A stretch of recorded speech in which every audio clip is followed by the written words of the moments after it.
It is Monday, 10 a.m. EST. I'm Lisa Angel Smith, host of the Plant Protocol podcast, back with another episode. And I had mini a post go baby viral recently, and thought it would be really relevant to have this conversation today about chronic stress. There's a post on my Instagram page, there's a post on my TikTok page, there's a post on my Facebook page that has been shared thousands and thousands of times. So first of all, thank you guys for sharing this post about chronic stress. And this post about chronic stress has been doing so well that I thought we should have a conversation this morning about the one skill that I've personally used to combat chronic stress in my life multiple times in multiple different periods in multiple different circumstances. So, what I want to do this morning is give you three examples, health, personal, and professional example, where I have used this skill to deal with chronic stress in certain periods of my life. I know it is a very, very serious topic for a lot of us today. And like I said, this post about chronic stress on my page on Instagram is done about, we're approaching 150,000 views on this post, and it's been shared over 7,000 times. And even more than that, if you add in Facebook and TikTok and everything. So I'm like, oh, this is a big deal, right? And so I've been sharing with you guys this free masterclass that I did about chronic stress. But I want to talk about something a little different today. Good morning, Rochelle on YouTube. Hey, good morning, Instagram. And so you guys are already dropping questions. Who Me 26 on Instagram says, what if stress has become the norm? So let's talk about it. And I want to share with you guys this one skill that I've personally used to combat chronic stress. Because if shout out to Who Me on 26 who says, what if stress has become the norm? If it's chronic, it has. So let me make a distinction before we get in today's conversation, which is stress is a normal part of life. Like, stress is to be expected. I don't want to make the mistake of saying something that makes people believe that it's abnormal to have stress. It is normal to have stress as humans in life. The difference, though, is that all stress isn't created equal and all stress isn't the same. And sometimes because we know stress is normal and that, things are going to come up and things are going to happen and we're going to deal with a plethora of experiences over our lifetime, sometimes we believe that it is normal to be chronically stressed. So there's two types of stress. There's acute and there's chronic. And I want to make sure you guys understand that acute is normal. Acute means it's short. It has a end date. Like, we know, like, once this situation is resolved, or once this project is over, or once I get through this difficult breakup or divorce or whatever, it's acute. It's stressful, but we know it's not going to last forever. And the best type of stress is also purposeful, right? So it might be a big undertaking to write a book like I'm doing right now, and it's kind of stressful. It's my first book, but it's purposeful. I know it's not going to last forever. There's a reward at the end of all of the hard work and the overwhelm. And that's the type of stress that we want to actually invite in. It's very helpful.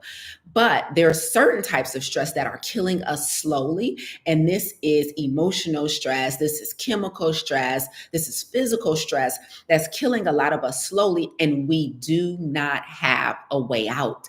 There is no end date. There is no exit strategy, right? It's not purposeful. It's not meaningful. And therefore, it causes us all types of overwhelm and health challenges. And that is the type of stress that I want to address today, the chronic stress. Good morning, Doreen on YouTube. I got tea with me today, y'all. I got my herbal tea that I'm going to be sipping. And I'm going to try to breeze through this really quickly because I don't want to hold y'all long. But I was like, Lisa, we got to talk about stress today because this post has been going crazy on my page. So let's get into the one skill that has personally helped me to combat stress in three different areas. It is very, very simple. The one skill that has helped me in my health and personal relationships and in my business to combat chronic stress over and over and over again is the skill of decision making. So let me give you guys examples of what I mean by that. I'm going to start with health because y'all know that's my lane, right? Plant-based health coach. This is what I do. This is my jam. So Doreen said, I want that cup. You can't have it. Let me take a sip. just to flex a little bit. Okay, so the one skill that has helped me is decision making. But let me tell you what I mean by decision making. What I have found as a coach, I've been a coach for we're approaching a decade in a few months, and when I am coaching with our students, whether it's in their health, whether it's in their pursuit of living a life of radical obedience, or whether I'm coaching someone in their business, I'm a plant-based business coach, I'm a plant-based health coach. I help people start coaching businesses. And what I have found is overwhelmingly the number one reason that people find themselves in a state of stress is due to indecision. There is no doubt about it, a very distinct correlation between stress, overwhelm, angst, and indecision. Indecision. One of the questions that I started asking my clients years ago that I'm going to pose to you guys today is Is there a decision that you are avoiding making? Sometimes when people say, I don't know a way out, I don't know what to do about this situation, I'm so overwhelmed, I'm losing sleep, I'm losing my appetite, or I'm leaning into unhealthy foods. I'm emotionally eating one or the other. I'm eating too much and too bad, or I'm not eating at all. I'm not sleeping. I'm not exercising. It's like I'm having ruminating thoughts about this situation or this circumstance in my life.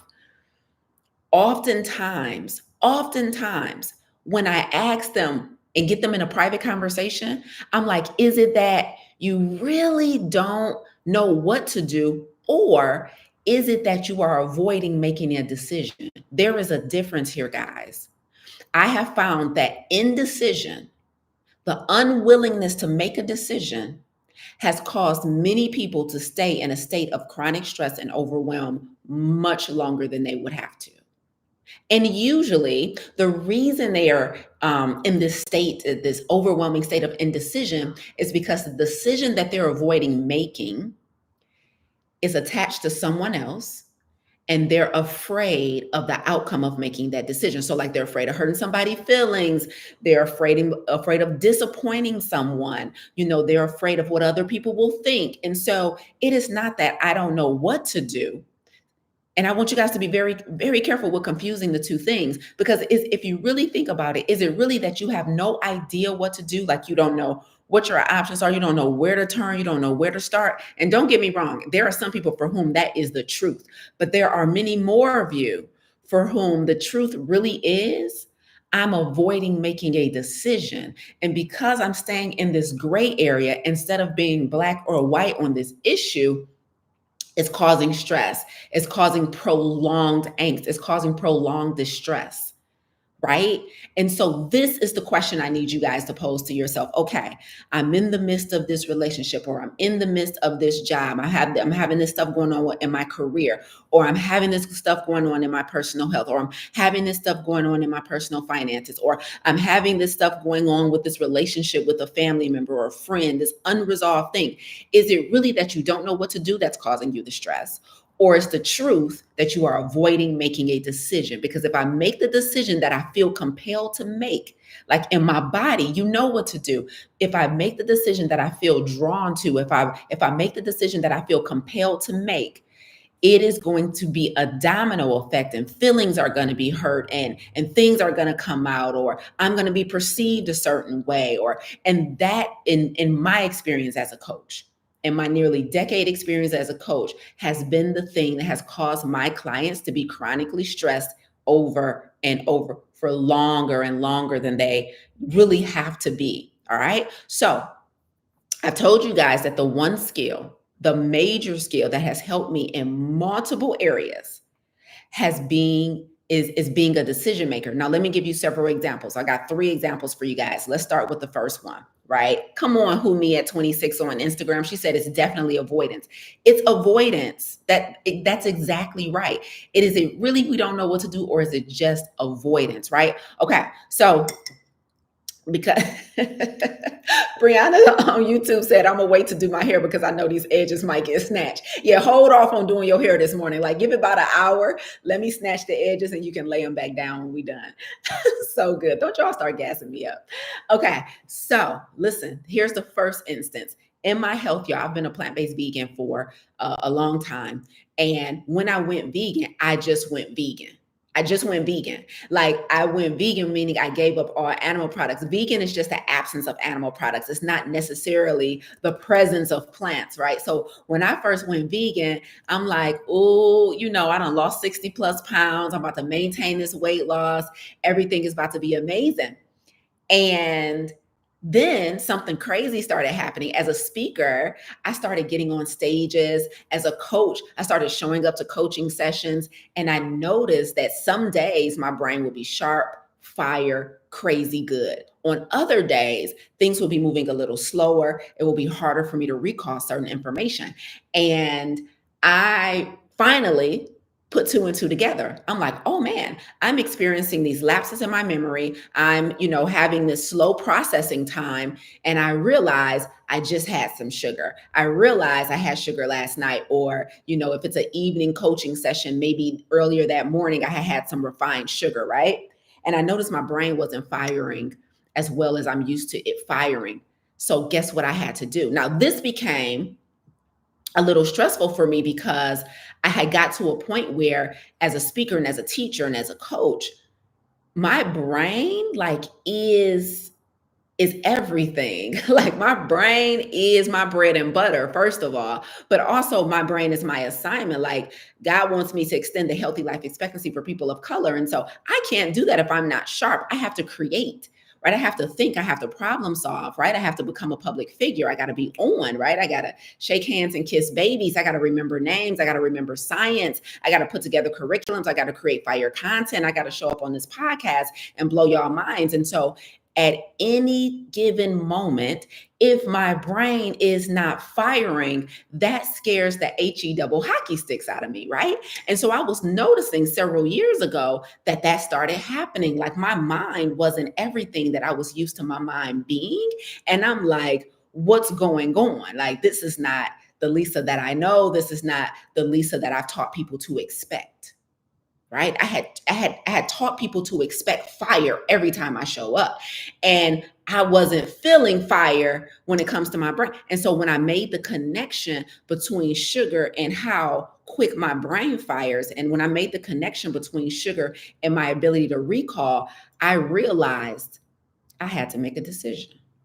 I realized I could either continue the way I was going because I had to have a little sugar and everything in moderation, and I can't live without it. And so I could continue on this path where I know I'm not giving my best. I know I'm not showing up with a spirit of excellence, but I got this substance that has a hold on me that I can't see myself living without. And so in that moment, in order to combat the stress of my profession being compromised, I had to make a decision. The only way out was to make a decision. It wasn't to stay in the middle and say crazy stuff like, well, I'm going to just treat myself to this every now and then. I'm just going to allow myself to have a little bit. I'm just going to try and create these parameters so that I can still have the junk and the mess and the foolishness that I want to eat, and then possibly still serve my clients. No, the way that I can remove this entire problem off of my plate, the way I can remove this entire obstacle out of my life, is just by making a decision. And guess what? I gave up sugar and never looked back. My brain fires. I understand now what compromises my mind. And now I don't have to stress about whether or not it's a holiday or somebody's birthday or a gathering that I go to and I want to have some sugar, but I know on Monday morning I got to speak and teach. And I'm like, oh, I want to be good for my audience, but I want to have this cake today on Sunday night, but I want to be good for my audience on Monday morning. No. If you don't want to have that stress, if you want to buy back that mental real estate of things you think about all the time, make a decision. Make a decision.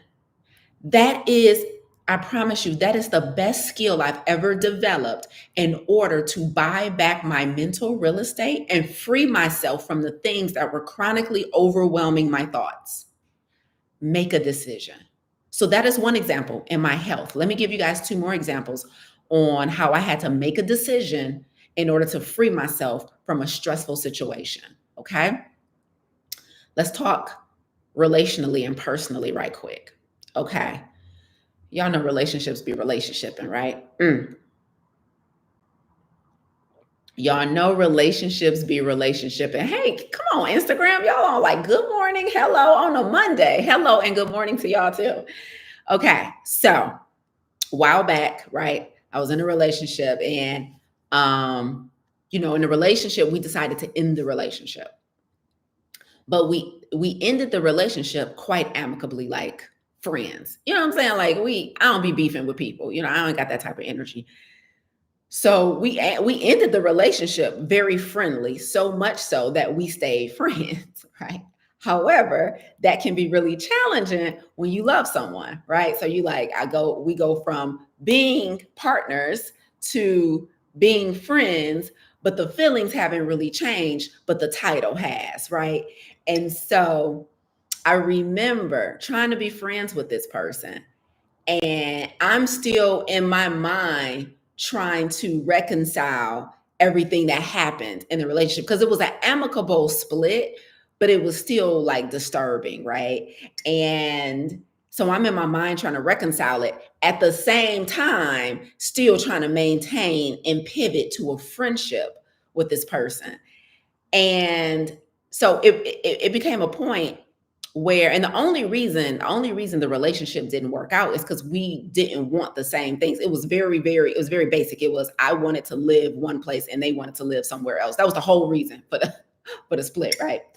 And so it wasn't like earth shattering, you know what I mean? But it was just like, yo, I'm about to make this move and I'm not staying here. And so you coming or nah?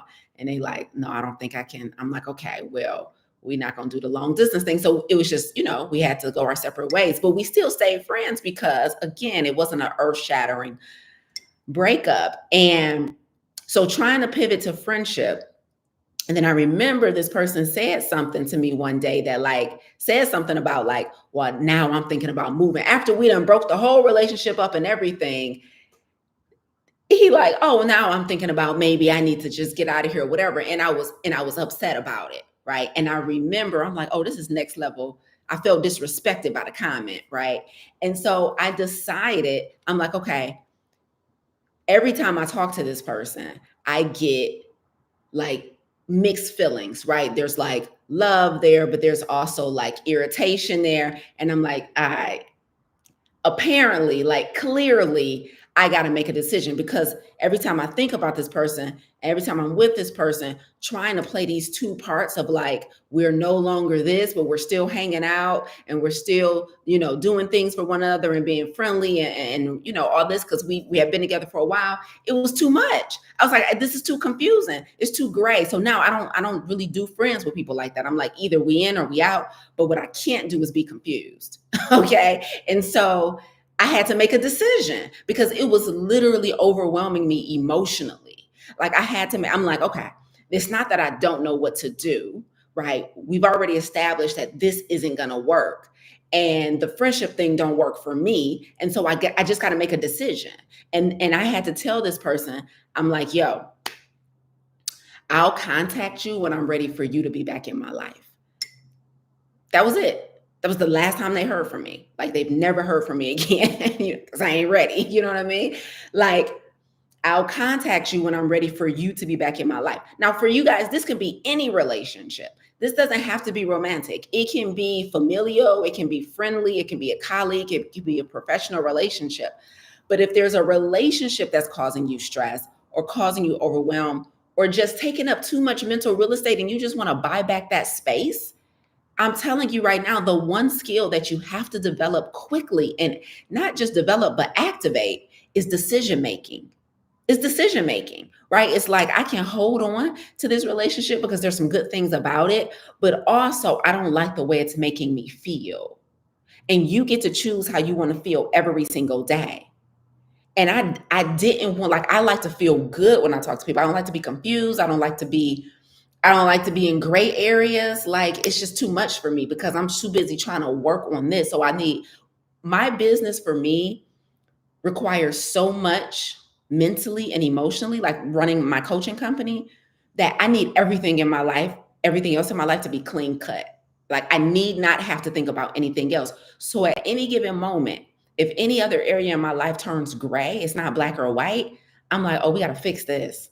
We got to fix it because I'm doing some, my assignment is too large professionally for me to have things going on in other areas that are not clear to me.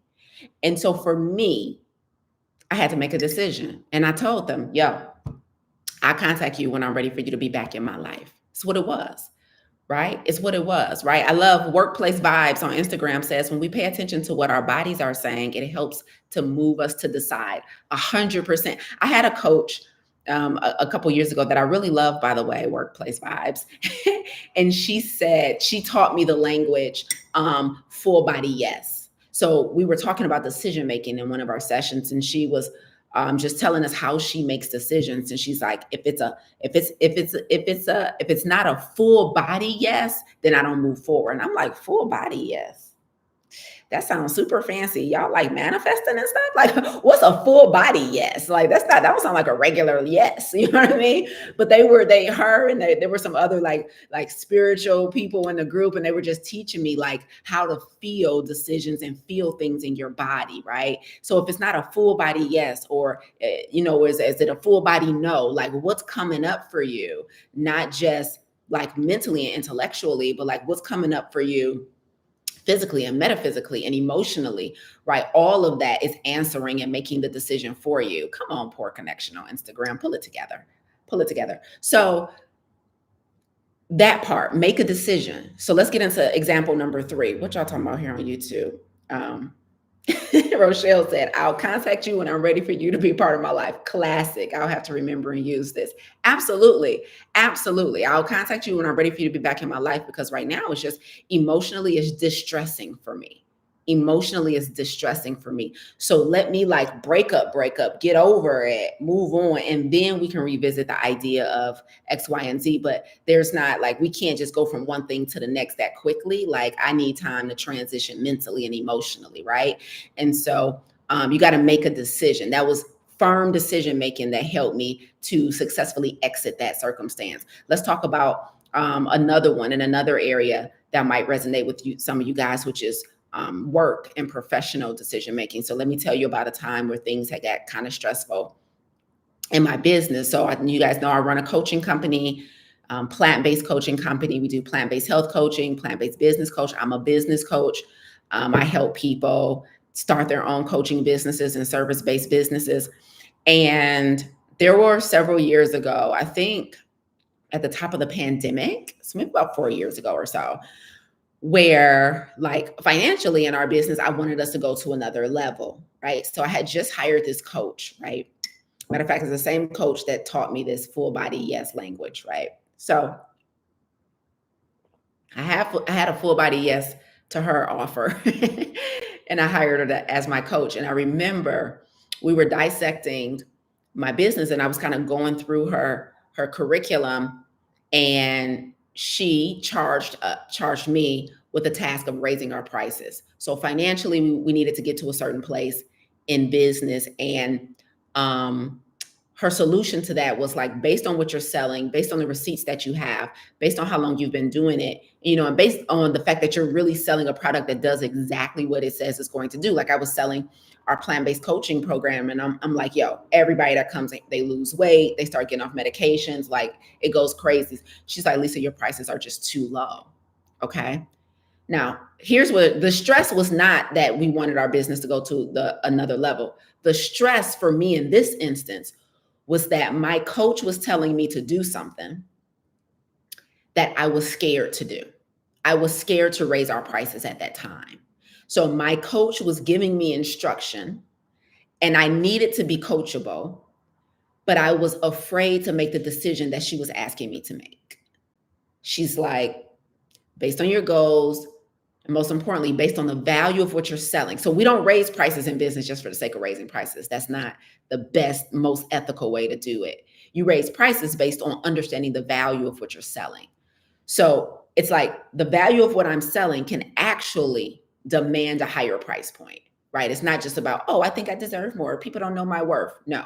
Okay, that's not it. First of all, your worth is infinite and cannot be quantified. And secondly, your prices have to be based on what the market will bear and the value that you're getting and the value that you're giving, excuse me, and the perceived value from your prospect, right? It don't matter if you know your stuff is valuable. Do they know your stuff is valuable? Anyway, we'll talk business later. Okay, moving on, Lisa, stay focused.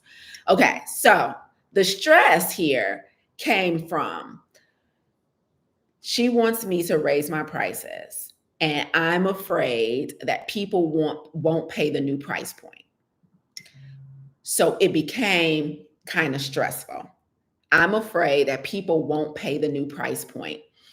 And I had to ruminate over this for a while, so much so that I was in the middle of finishing up a cohort of that program, Farm to Table. And I asked our students, I think we might have had 20 something students that semester for Farm to Table. And I asked them, I'm like, hey guys, you guys just got finished with the program. So you guys are like the perfect pool to study and ask this question. I'm like, you guys just finished Farm to Table. What did you think? You know, based on what you paid, we're thinking about raising the price. Do you think it'll be worth that? I just asked the people that I'm going to be serving. Like, I'm like, my coach is telling me to do this, but there's a part of me that needs some type of additional information to make this decision, because it was stressing me out. It was overwhelming me. I was scared. I'm like, we're going to lose the whole business. We're going to lose the whole business if we raise these prices, right? Just all the limiting beliefs that comes up.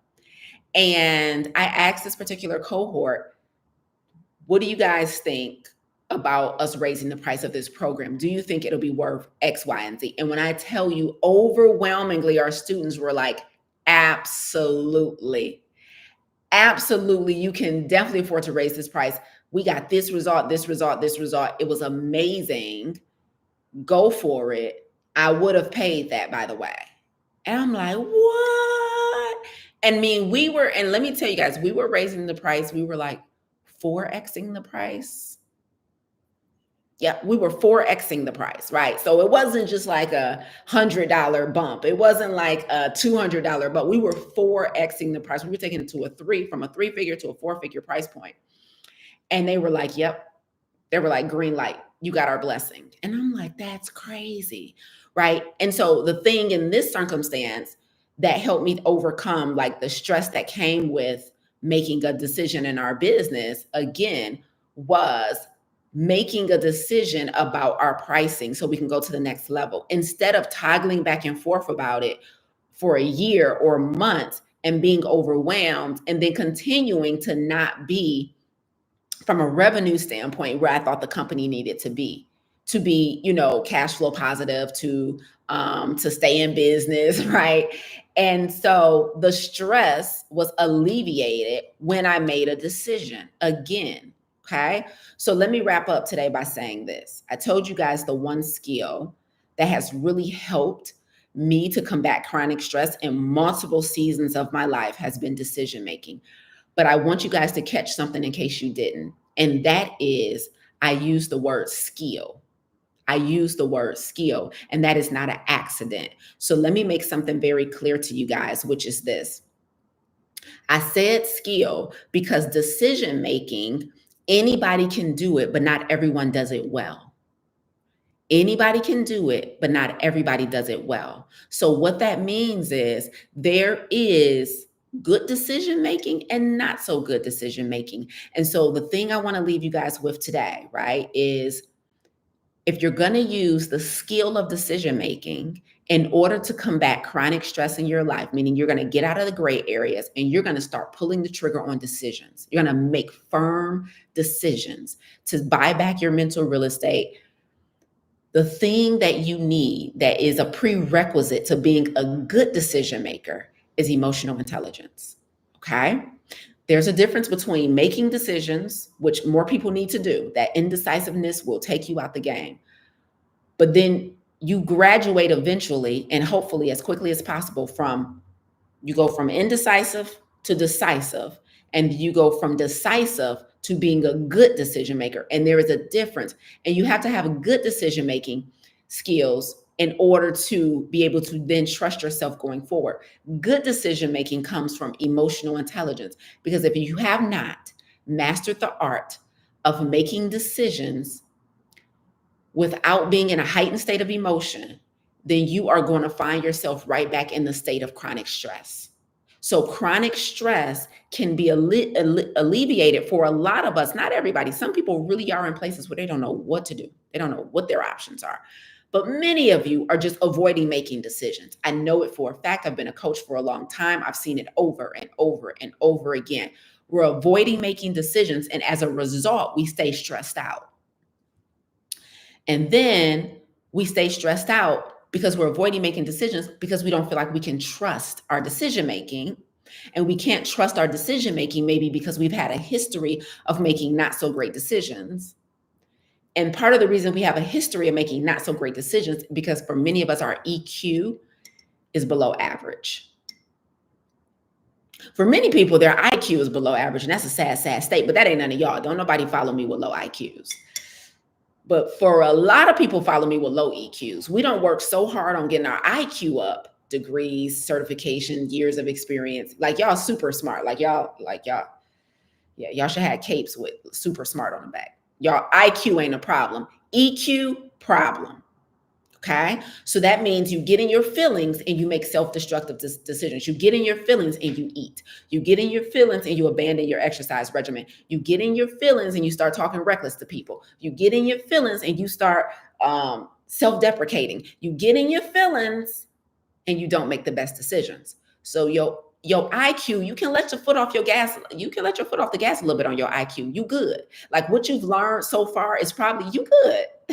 Stop trying to learn so many new things to develop your IQ, and your EQ is still below average. And so if you want to become a good decision maker, not just a decision maker, but a good decision maker, meaning someone who can trust themselves to make decisions when they get into states of stress, you have to work on your emotional intelligence. And this is the art of feeling your feelings without being self-destructive. That is going to help solve a lot of our challenges. Notice I said our, collectively. I'm with y'all in this thing. Okay. So I didn't use the word skill just happenstance or lackadaisically here. Like I want you guys to understand, I called it a skill because for many of us, the skill of decision making needs to be developed. For many of us, we have not mastered the art of good decision making. Some of us are even on the lowest level, which is we ain't even mastered the art of making decisions. And so I want you guys to understand that the chronic stress that you're experiencing, the question, if you weren't here in the beginning, we're going to end the same way we started today. The question that I need you to ask yourself, if you are currently experiencing chronic stress, is this: is there a decision that I'm avoiding making? Now, I can almost guarantee you, if the answer is yes to that question, yes, Coach Lisa, there is a decision that I'm avoiding making. I can almost guarantee you, if I say, why are you avoiding making that decision? Your answer is going to have something to do with feelings. I can almost guarantee you. I can I'm avoiding having this tough conversation with my partner or with my boss or whatever because I'm afraid, fear, emotion. Because I'm worried, emotion. Because people are going to think a certain way about me, insecurity, emotion.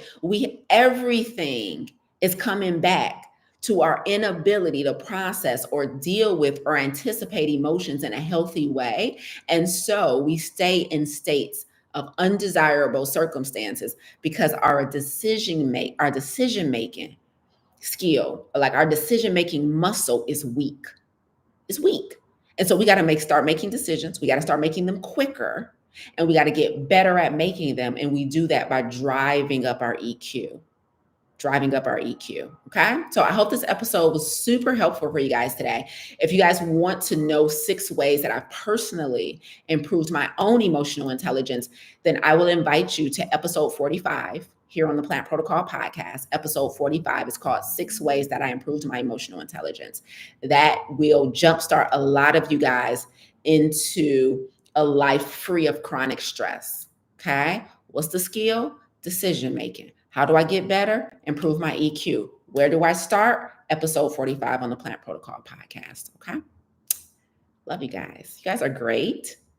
You guys are amazing. Thank you for joining me today. I'll be back here next Monday, same time, 10 a.m. Eastern. And you guys, I'm thinking we might make this a little mini series. That's what came up in my spirit last week. So if you guys want to consider continue this conversation about chronic stress, I'm thinking we might do that together and keep talking about chronic stress as these posts continue to go viral, go baby viral. I'm not trying to get too big for my britches, but they don't went baby viral across multiple platforms. And so I just took that as a sign that we needed to have deeper conversations about chronic stress. So Rochelle said it was helpful. Yay!